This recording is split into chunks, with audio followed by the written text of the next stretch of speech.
The last person to leave after Dad's funeral was the first to tell me I needed to get out of his house.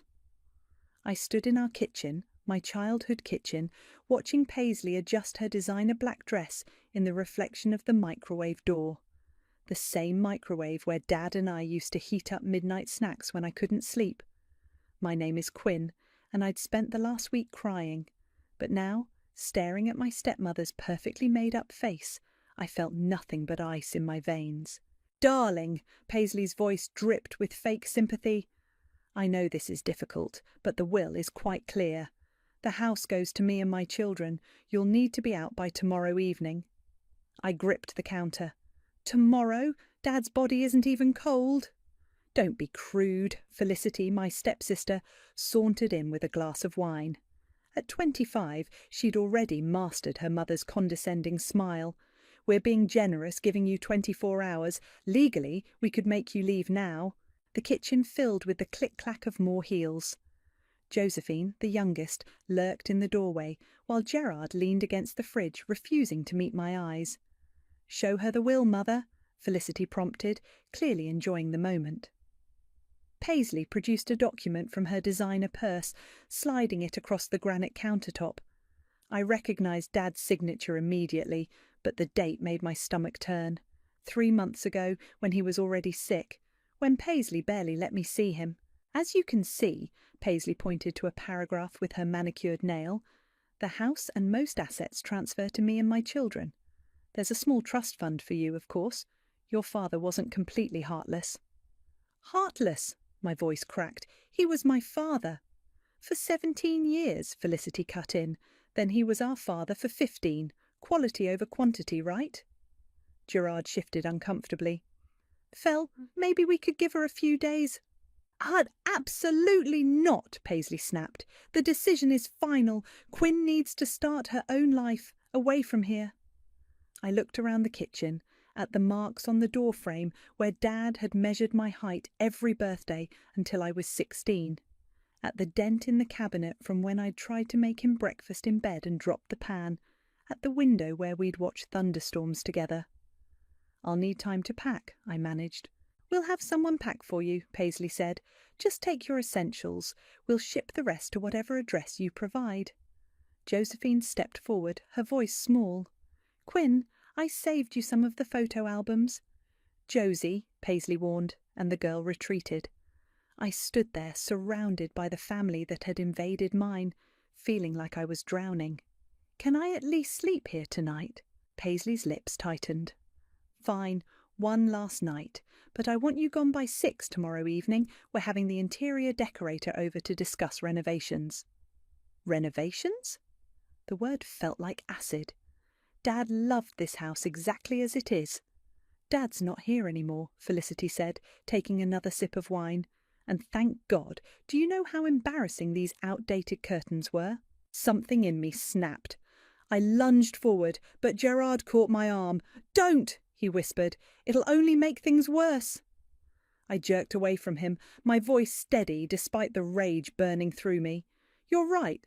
I'll be gone tomorrow." As I turned to leave, Paisley called out, "Oh, and Quinn, don't get any ideas about taking things that aren't yours. We've photographed every room." I climbed the stairs to my old bedroom, each step feeling heavier than the last. Through the walls I could hear them laughing downstairs, probably already planning which rooms they'd claim. Sitting on my bed, I pulled out my phone and called Julian, my oldest friend. "They're kicking me out," I whispered when he answered. "What? They can't do that. It's your dad's house." "Apparently they can. There's a will." "That doesn't sound like your dad," Julian said. "He wouldn't—" His words triggered something in my memory. A conversation from months ago, before Dad got really sick. We'd been in his study, and he'd said something odd. "If anything ever happens to me, check the safe behind the bookshelf. Not everything will be in plain sight." I sat up straight, my heart pounding. "Julian, I need to go. But tomorrow I might need your help." Hanging up, I listened to the voices downstairs. They thought they'd won. They thought tomorrow they'd watch me walk away from my home, my memories, my inheritance. But Dad had taught me one thing above all else: always have a backup plan. I waited until midnight when the house grew quiet. It was time to visit his study. The floorboard outside Dad's study always creaked. I'd memorized its exact location years ago, tiptoeing past it countless times during late-night raids to his candy stash. Tonight, I stepped over it carefully, listening for any movement from the other bedrooms. Silence. The study door wasn't locked. Paisley probably thought she'd already won. Moonlight filtered through the windows, casting shadows across Dad's leather chair, his collection of first editions, the chess set where he'd taught me to play. I closed the door behind me and clicked on my phone's flashlight. Behind the bookshelf, I whispered to myself. But which one? The study had floor-to-ceiling shelves on 3 walls. I ran my fingers along the spines of his books, remembering how he'd read to me here. The memories threatened to overwhelm me, but I pushed them back. "Focus, Quinn!" A soft knock made me jump.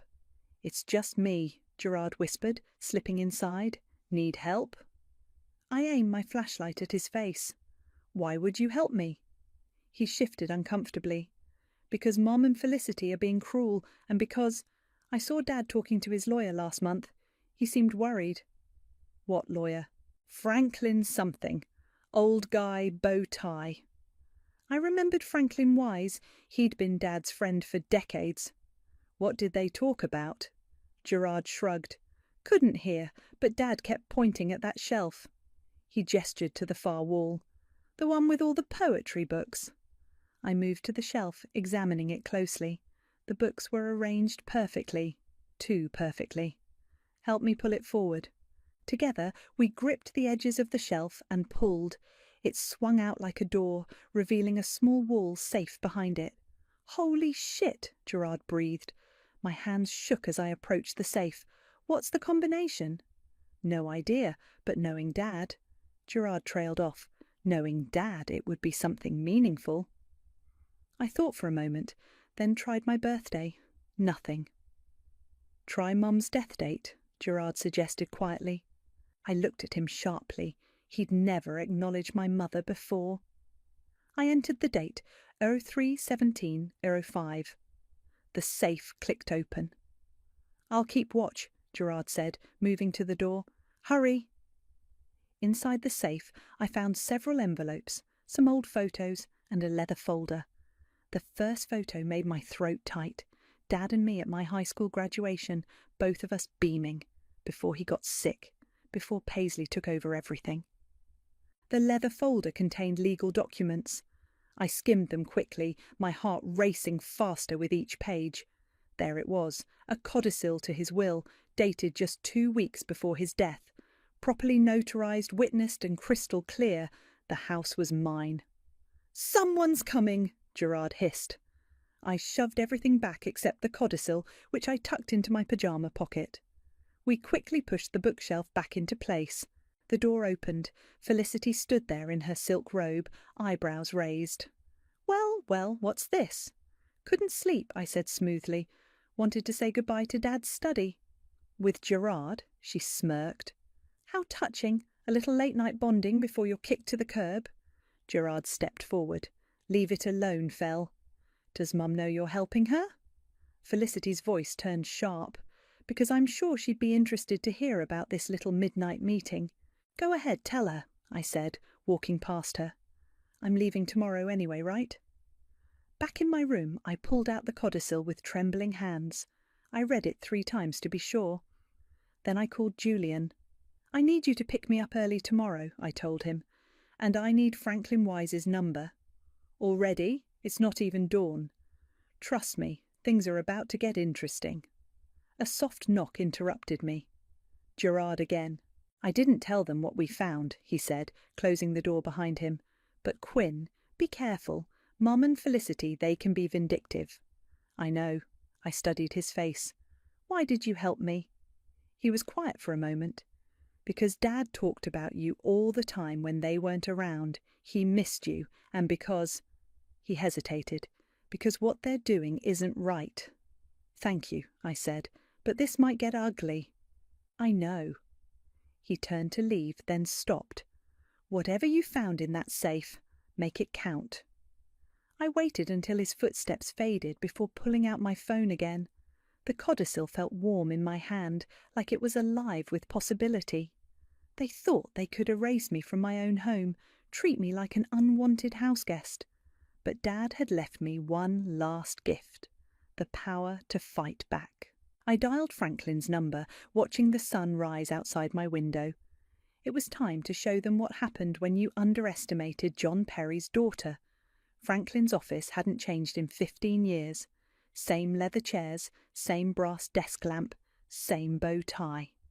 He studied the codicil through his reading glasses while I sat across from him, trying not to fidget. "This is legitimate," he said finally. "Your father came to me directly, insisted on updating his will. He knew Paisley was influencing things." "Influencing?" I leaned forward. Franklin removed his glasses. "Your father discovered that Paisley had been meeting with another lawyer, Marcus Reed. She convinced your father to sign a new will when he was heavily medicated, the one she showed you yesterday." "That's illegal," Julian said from the chair beside me. "Highly unethical, certainly."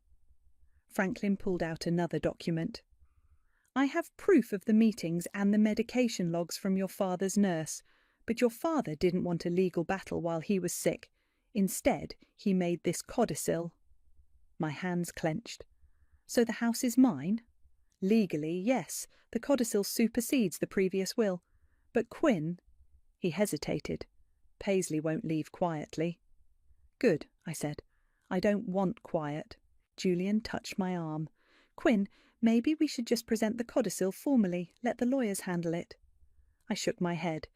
"They humiliated me at Dad's funeral, made me feel like a stranger in my own home. I want them to feel what that's like." Franklin's eyes twinkled. "Your father would appreciate the poetry of that. He always said you had his spine." "So what's our play?" Julian asked. I smiled. "They're having an interior decorator over at 6. Perfect time for a family meeting, don't you think?" Franklin nodded slowly. "I'll arrive at 6:30. That should give them time to get comfortable. But Quinn, be careful. People like Paisley, when they're cornered—" "They bite," I finished. "I'm counting on it." Back in Julian's car, he turned to me. "You're enjoying this a little too much. You didn't see Felicity's face when she told me to get out, or hear Paisley talking about renovating Dad's study before he was even buried. I get it, but revenge isn't always— This isn't just revenge," I cut him off. "This is justice. Dad wanted me to have the house. They tried to steal it." "Okay." He started the car. "What do you need me to do?" "I need you to help me set up some cameras. If they're going to show their true colours, I want it on record." We spent the next few hours buying small wireless cameras and hiding them strategically around the house. One in the living room, one in the kitchen, one in the foyer. I placed the last one in Dad's study myself. At 5:45, I heard cars pulling up. Paisley's voice drifted through the open windows, talking about paint samples and modern fixtures. I texted Julian, who was waiting nearby. "Showtime." Paisley's heels clicked across the foyer. "Quinn, why is your car still here?" I emerged from the kitchen, smiling. "Just finishing up some packing. Don't mind me." Felicity appeared, followed by an elegant woman carrying fabric swatches. "Mother, shouldn't she be gone by now?" "I'm leaving soon," I said sweetly. "Just waiting for a meeting." "Meeting?" Paisley's eyes narrowed. "What meeting?" "Oh, didn't I mention? Dad's lawyer is stopping by." The colour drained from Paisley's face. "Which lawyer?" "Franklin Wise. Remember him? Dad's friend of 30 years. Felicity stepped forward. "Whatever you're planning." The doorbell rang. Gerard opened it, revealing Franklin in his signature bow tie. "Good evening, everyone," he said pleasantly.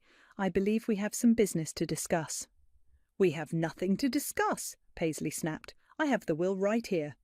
"Ah, yes, the will drafted by Marcus Reed." Franklin's voice hardened. "Interesting timing on that, given your husband's medication schedule." The interior decorator looked uncomfortable. "Perhaps I should come back another time." "No," I said, pulling out the codicil. "I think you should stay. After all, we need to discuss who actually has the authority to renovate this house." Paisley's face went from white to red.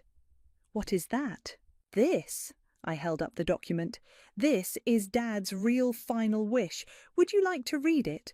Or should I have Franklin explain what happens when someone manipulates a dying man into signing away his daughter's inheritance? The room went deadly quiet. Through the window I saw Julian's car pull up, right on schedule. Felicity lunged for the document, but I stepped back. "Careful," I warned. "Everything happening right now is being recorded. How do you think a judge would view that kind of behaviour?" "You're bluffing," Paisley whispered. I pulled out my phone, showing them the live camera feeds. "Am I?" The interior decorator gathered her things quickly. I'll call to reschedule." "Don't bother," I said, not taking my eyes off Paisley. "I'll be handling all decisions about this house from now on." The next morning, I sat in the living room, pretending to sort through old photos while Paisley paced the floor on her phone. Her voice carried through the house, shrill with desperation. "Marcus, you promised this wouldn't happen? No, you listen to me. Fix this, or I'll make sure everyone knows about our little arrangement." I kept my eyes down, but my phone was recording everything. Julian had helped me download an app that enhanced audio quality. Every word was crystal clear. Felicity stormed in, still in her pyjamas. "This is ridiculous. We can't let her win." "Lower your voice," Paisley hissed, covering her phone. "Marcus, I'll call you back." I flipped through another photo album, pausing at a picture of Dad teaching me to ride a bike. "Oh, look at this one. Remember this, Felicity? Oh, wait, you weren't here yet." "Enjoy it while you can," Felicity spat. "We're contesting the Codicil." "With what evidence?" I looked up innocently. "The part where you manipulated Dad while he was on morphine, or the part where you kept me from seeing him those last weeks?" Josephine appeared in the doorway, looking uncertain. "Mum, maybe we should just—" "Shut up, Josie," Felicity snapped. "Go pack your things." "Nobody's packing anything," Paisley said firmly. "This isn't over." I stood up, stretching. "You're right, it's not. I'm still deciding what to do about the fraud. Franklin thinks we have a strong criminal case." The colour drained from Paisley's face. "You wouldn't dare." "Try me." I walked to the window, watching Julian's car pull up, right on cue. "Oh, look, help has arrived. I'm having the locks changed today." "You can't do that." Felicity lunged forward, but Paisley grabbed her arm. "Don't give her more ammunition," she warned. I smiled. "Smart. The cameras are still rolling, by the way. Every word, every action." Gerard appeared, looking exhausted. "Mum, can we talk? Privately?" "Not now," Paisley snapped. "Yes, now." He grabbed her arm, pulling her toward the kitchen. I picked up another photo album, but kept my phone recording. Their voices carried clearly. "This is insane," Gerard was saying. "We need to stop." "I will not be humiliated by that girl." "That girl is Dad's daughter, his real daughter." A slap echoed through the house, then silence. I winced, but kept my face neutral as Paisley stormed back in. Her hands were shaking. "You think you've won?" she seethed. "You have no idea what I'm capable of." "Actually, I do." I held up my phone. "That slap sounded pretty clear, don't you think? Wonder what social services would think about how you treat your kids." Josephine started crying. "Mom, please, let's just go." "Nobody's going anywhere," Paisley screamed. Julian walked in, toolbox in hand. "Everything okay in here?" "Perfect timing," I said. "The locks need changing in the whole house, every door." "You heard her," Felicity sneered. "We're not leaving." "Then I'll call the police," I said calmly. "I have the legal documents showing my ownership, plus evidence of fraud, abuse and harassment. Your choice." Gerard emerged from the kitchen, his cheek red. "Mum, she's right. We need to go." "Gerard!" Paisley looked betrayed. "No, Mom, look at yourself. Look at what you're doing to us. To yourself." Felicity grabbed a vase, one of Dad's favourites, and hurled it at the wall. It shattered spectacularly. "Perfect," I said, as Julian's camera caught everything. "That'll look great in court." "You bitch," Felicity whispered. "You planned all of this?" "Actually, you did. I'm just better at it." I turned to Julian. "Start with the front door, please." Paisley's shoulders sagged suddenly. She looked older, defeated. Fine, you want the house? Keep it, but don't think this is over. Oh, I know it's not, I replied. But here's the difference. I have proof of everything you've done. Every scheme, every lie, every manipulation. One wrong move and it all goes public. How's that for leverage? Josephine touched my arm. Quinn, please. I softened slightly. You can come get your things tomorrow, supervised, 1 hour each. How generous, Felicity spat. More generous than you deserve, Julian said, starting work on the locks. I watched them retreat upstairs, listening to their angry whispers and slammed doors. The house already felt different, lighter somehow. Gerard lingered behind. I'm sorry, he said quietly, about everything. I know. I touched his arm gently. You can come back too, just not with them. He nodded and followed his family upstairs. I sat back down with the photo albums, running my fingers over Dad's smiling face. See, I whispered, I told you I'd fix it. The sound of packing and cursing drifted down from above, but for the first time since Dad died, I felt at peace. The house was mine, justice was mine, and this was just the beginning. The next day, I sat in Dad's study while Franklin supervised the moving out process. Each family member had their designated hour, and Felicity was up first. The sounds of her stomping around upstairs made the chandelier shake. She's doing it on purpose, Julian muttered from his spot by the window. Let her, I said. Every tantrum is more evidence. A crash echoed from above, followed by Felicity's voice. Oops, was that Quinn's old cheerleading trophy? Franklin sighed. I'll add it to the list of damaged property. My phone buzzed. A text from Gerard. Mum's meeting with another lawyer, planning something big. Before I could respond, Paisley swept into the study, uninvited. We need to talk. Your hour isn't until 3, I said, not looking up from Dad's desk. This isn't about moving. She perched on the leather chair across from me.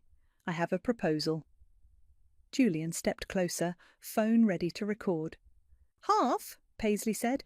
We split everything 50-50, the house, the assets, everything. I laughed.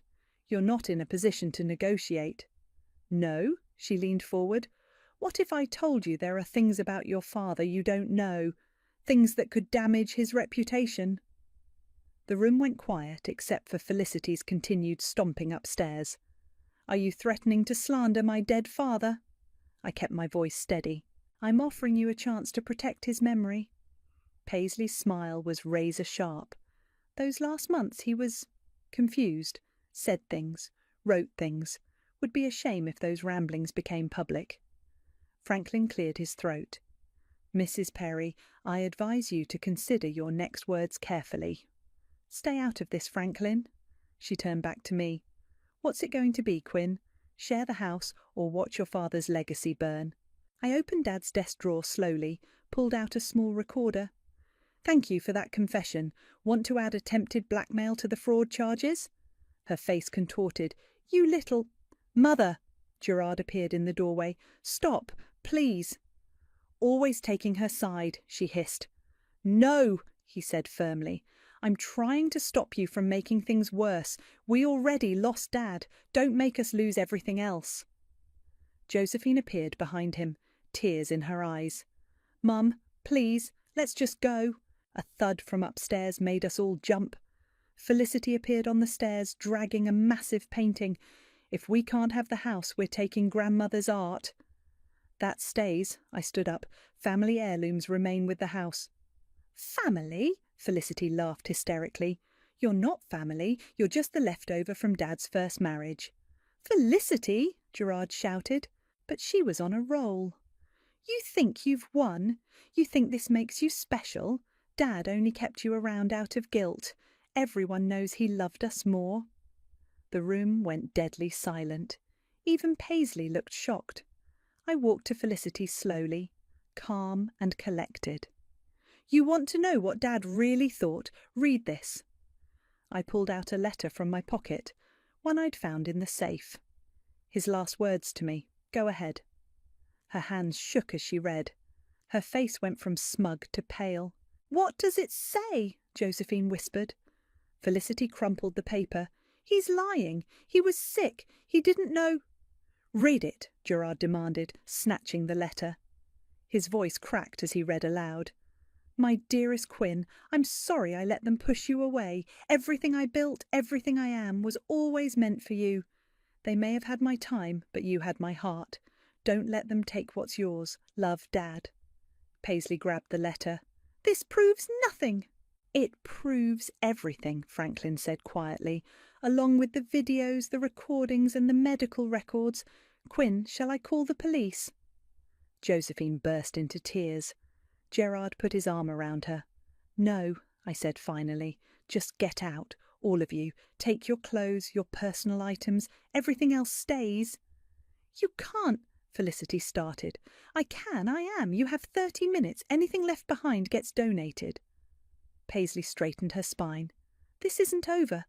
Yes, it is. I sat back at Dad's desk. Unless you want those fraud charges after all? They filed out slowly, Felicity cursing, Paisley rigid with fury. Josephine paused at the door. I'm sorry, she whispered. I didn't know. Go with them, Josie, I said gently. But remember this feeling. Remember what happens when you follow the wrong people. Gerard was last. The letter? Did he really write that? I met his eyes. What do you think? He nodded slowly and left. Julian started a timer on his phone. 30 minutes. I looked around Dad's study at the empty spaces where Felicity had already grabbed things, but it didn't matter. The house was mine. His legacy was safe. And my revenge?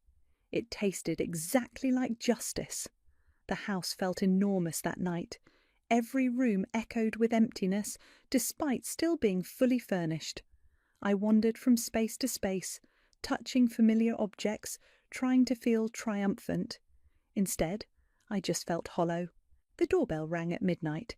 I checked the security camera. Gerard stood on the porch, hands in his pockets. You shouldn't be here, I said through the door. I know, but I need to talk to you. I opened the door but blocked the entrance. If Paisley sent you, she doesn't know I'm here. He looked exhausted. Can I come in, please? Against my better judgment, I stepped aside. We walked to the kitchen, where I'd already cleaned up all traces of them. Their coffee mugs, their fancy tea containers, their pretentious organic snacks. Want some hot chocolate? I asked. Dad's secret recipe. With the tiny marshmallows? Is there any other way? For a moment it felt almost normal, like we were actually siblings who grew up together, not strangers forced into a family. They're staying at the Marriott, he said, watching me heat the milk. Felicity's having a meltdown. Mum's on her 4th glass of wine. Josephine won't stop crying. Not my problem. I know. He accepted the mug I handed him. But Quinn, there's something you should know about the day Dad signed that will. I gripped my mug tighter. I don't want to hear, you need to. His voice was firm. I was there. Mum told me to keep you busy, to take you to lunch, remember? I did remember. It had seemed so innocent at the time. While we were gone, she brought Marcus to the hospital. He was having a bad day, really bad. The nurses had just given him morphine. Stop, I whispered. He kept asking for you, but Mum told him you were too busy, that you didn't want to see him. She made him think. The mug slipped from my hands, shattering on the floor. Hot chocolate splashed everywhere. Don't move, I said automatically, grabbing paper towels, just like Dad used to say whenever we spilled something.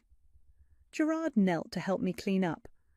I should have told you then, but Mum, she has a way of making you feel like you're crazy for questioning her. Why tell me now? Because I watched her destroy one family. I don't want to watch her destroy what's left of this one. I sat back on my heels, surrounded by ceramic shards. There is no family left. There could be. He met my eyes. I'm not asking for them. I'm asking for me. And for Josephine. She's just a kid, Quinn. She doesn't understand any of this. She's 18. She's terrified. Mum's already talking about lawsuits, private investigators, digging up dirt on you and Dad. I stood up, throwing the paper towels away. Let her try.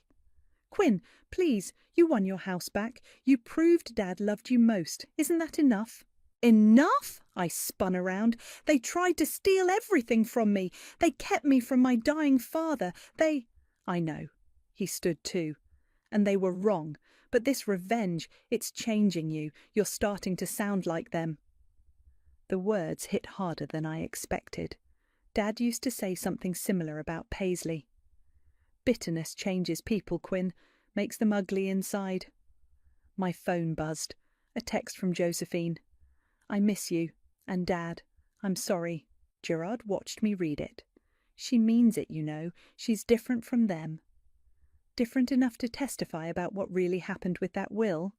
He stepped back. That's what this is about. You're building a case. I'm protecting myself. No, you're becoming exactly what they accused you of being. He headed for the door. Maybe you did win, Quinn, but at what cost? The door clicked shut behind him, leaving me alone in the huge house. I looked around the kitchen, at the broken mug, the spilled chocolate, the empty chairs where a family used to sit. My phone buzzed again. Julian.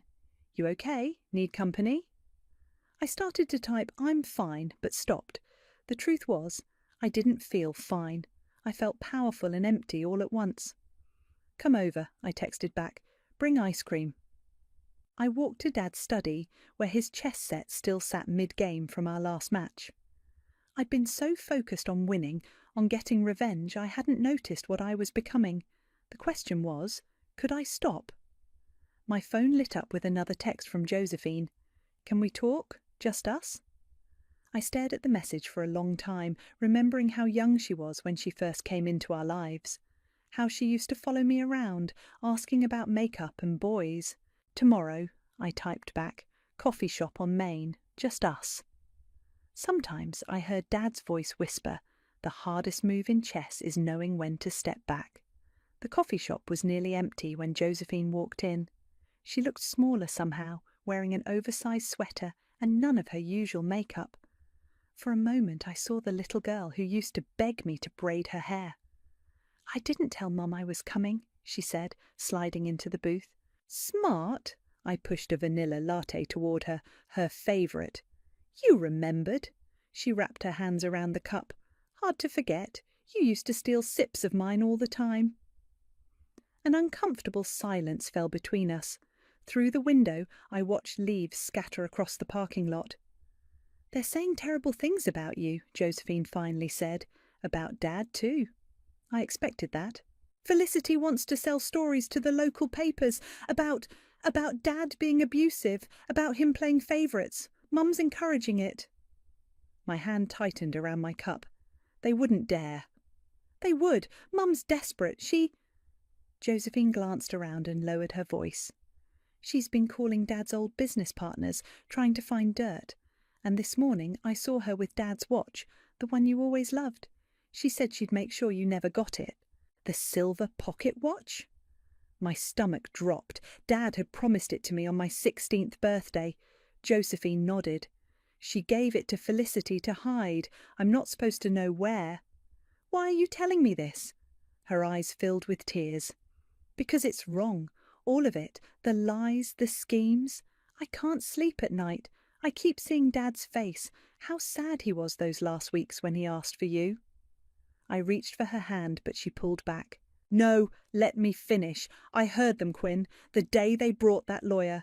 Dad was so confused, he kept calling me by your name. Mum told him you didn't want to see him, that you were too busy. He cried. My coffee turned to acid in my stomach. Josie, I should have told you then, but Mum said it was for the best, that you'd abandoned us anyway. I believed her because it was easier than admitting what we were doing. A notification popped up on my phone, a security alert from the house.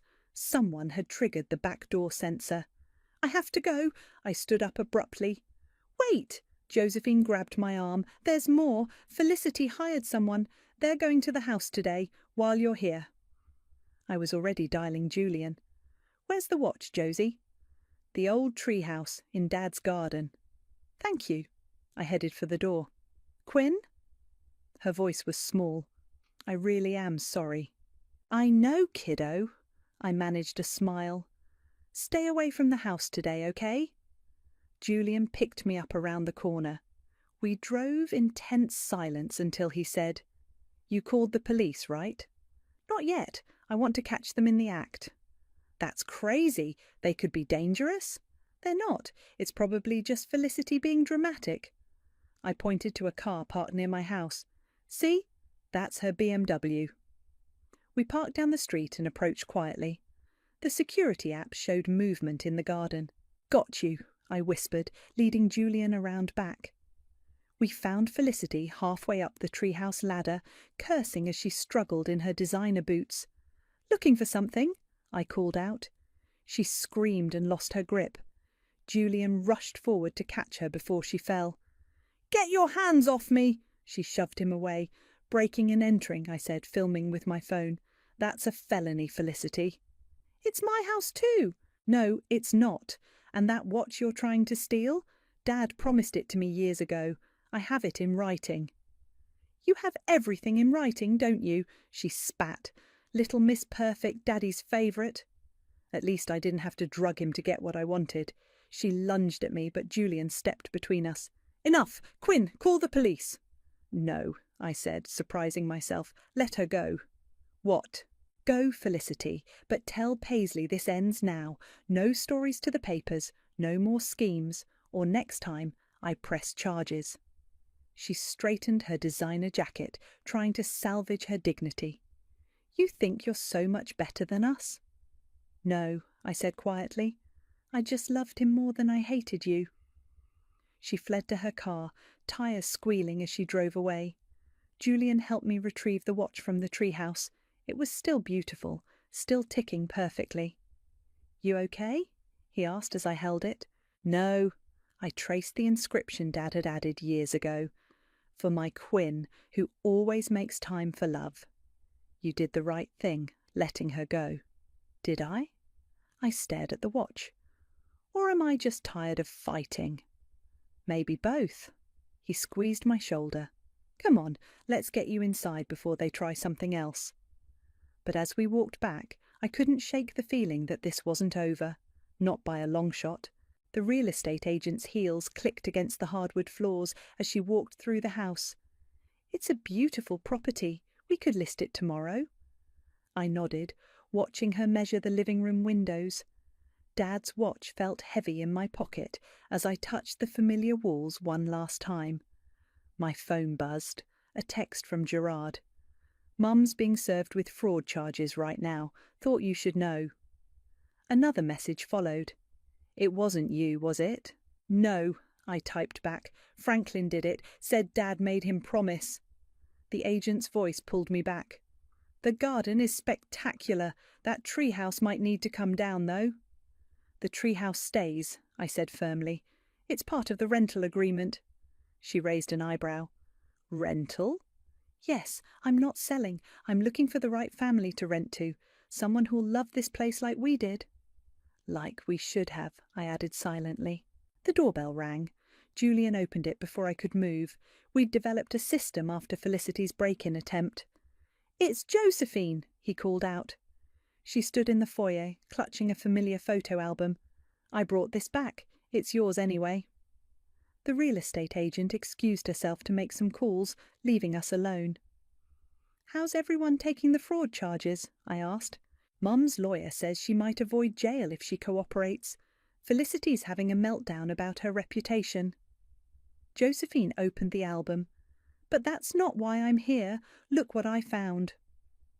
The photo showed all of us on Dad's last birthday. He was thin but smiling, one arm around me, the other around Josephine. Even Gerard was grinning. Only Paisley and Felicity stood apart, their smiles tight. "We could have been a real family," Josephine whispered. "Maybe, but we chose sides instead. I chose wrong." She closed the album. "Gerard told me you're renting the house out." "I can't live here right now. Too many ghosts." "Where will you go?" I pulled out a brochure from my back pocket. "Remember when Dad talked about that writing program in Scotland, the one he always wished he'd done?" Her eyes widened. "You're going?" "For 6 months, maybe longer." I handed her a key. That's why I need someone to check on the renters, make sure they're treating the place right. Me? You and Gerard if he wants. The garden needs attention too. Dad's roses won't grow themselves. She clutched the key. But after everything, you told me the truth, Josie, about the will, about the watch. That counts for something. The real estate agent returned, tablet in hand. I have several interested parties already, all excellent references. Show me, I said, but kept my eyes on Josephine. Stay, help me choose? She nodded, wiping her eyes. We spent the afternoon interviewing potential renters. A young family caught my eye. Their little girl immediately asked about the treehouse, just like I would have. As the sun set, Julian helped me pack the last box into his car. You sure about this? About Scotland? Yes. About the house? Getting there. And them? He nodded toward Josephine, who was showing the family around the garden. Them? I pulled out Dad's watch. I'm learning something Dad tried to teach me. Revenge feels good for a moment, but grace lasts longer. Gerard's car pulled up. He got out slowly, uncertainly. The roses need pruning, I called out. Think you remember how? He smiled slightly. Dad made us practice enough. Good, because I left instructions for both of you. Garden maintenance, house checks, the works. Think you can handle it? Together? He glanced at Josephine. Together, she echoed, joining us. I handed Gerard a copy of the key. Don't make me regret this. We won't, they said in unison, sounding young again. Later, as Julian drove me home, I looked at the final text from Paisley. You'll regret this, all of it. I deleted it without responding. She'd lost everything that mattered. Her reputation, her social standing, her control. My revenge had worked perfectly. But watching Gerard and Josephine in the rearview mirror, standing together in Dad's garden, I realised something. The best revenge wasn't taking everything from Paisley. It was saving what I could of the family Dad had wanted us to be. I pulled out his watch one last time, running my fingers over the inscription. The glass face reflected the setting sun, and for a moment I swore I could see him smiling. Ready? Julian asked as we turned the corner. I tucked the watch away, feeling lighter than I had in months. Yeah, I think I finally am. The house disappeared behind us, but I wasn't afraid. Sometimes moving forward means letting go, not of the past, but of the anger that chains you to it. Dad taught me that too in the end.